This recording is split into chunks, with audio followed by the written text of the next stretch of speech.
Welcome to Module 2 of our SEO workshop. In this module, we are going to be working on showing up in Google Maps and local search. Now, if you are a locally based business, which 90% of us are, this is going to be huge for you. Showing up in Google Maps search results is a big deal. Why? Because if I head over here to Google, I search for a photographer in Toronto,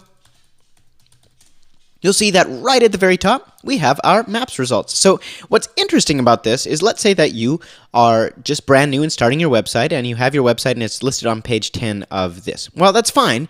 If you can get onto Google Maps, that's a shortcut to showing up right away at the top of Google search, even above these regular search listings. So it really, really matters, especially because how well you do in the Google Maps portion also boosts your organic ratings and your rankings in this search section as well. So let's show you how to do this. We're going to get started by registering your Google business. So to do that, just head over to google.com/business. You'll land on a page somewhat like this. Hit Manage Now or Add My Business, and from there you're going to enter in your business name. Put in Michael Scott Photography for now.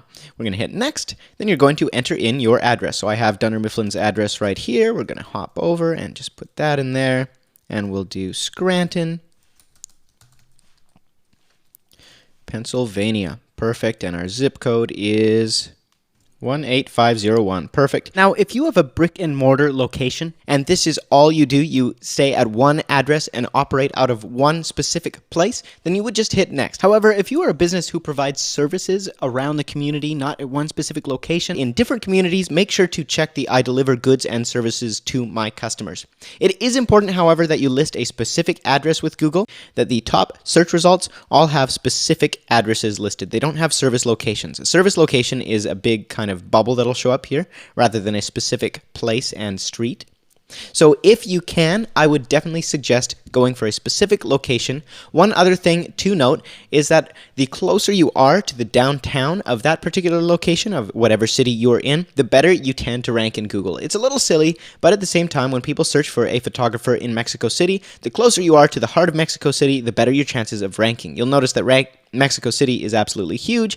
However, the people who are ranking at the top are right in the central area. Okay, so what I would suggest is you can either get a P.O. box if you are not local to the center of your city, or if you have a friend or a family member who will allow you to register their address, you could do that.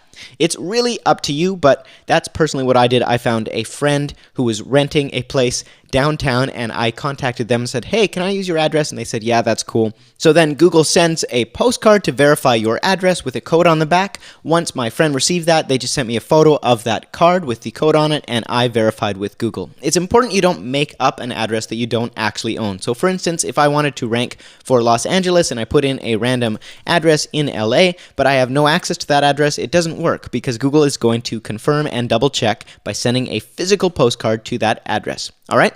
So once you have your address entered in, you would hit Next. So again, if I am hiding my address from the main, and I would select that if I have a friend's address, something like that, it won't show up directly on Google search results. Then I hit Next. Then our service area, we can define the distance that we will travel within our current location. So I would put, let's say, 50 miles. Next. Enter the category that best fits your business. So I'm going to put in wedding photographer. Next. And contact phone number, you'll enter in your number. Current website URL, you are going to enter that as well. Bam. Then we just hit finish and we can verify our business. And Google is going to send you a postcard to verify your address. Once you receive that postcard with the code on the back, you can verify. So this may take 1 to 3 weeks for that postcard to arrive, especially if you are in a country like Australia. When I registered a business in Australia, it probably took closer to a month. So make sure you do this right away, and within 4 weeks you will have it. Once you have that finished and you have that postcard and everything is confirmed, you can go through and actually finish building out your business profile.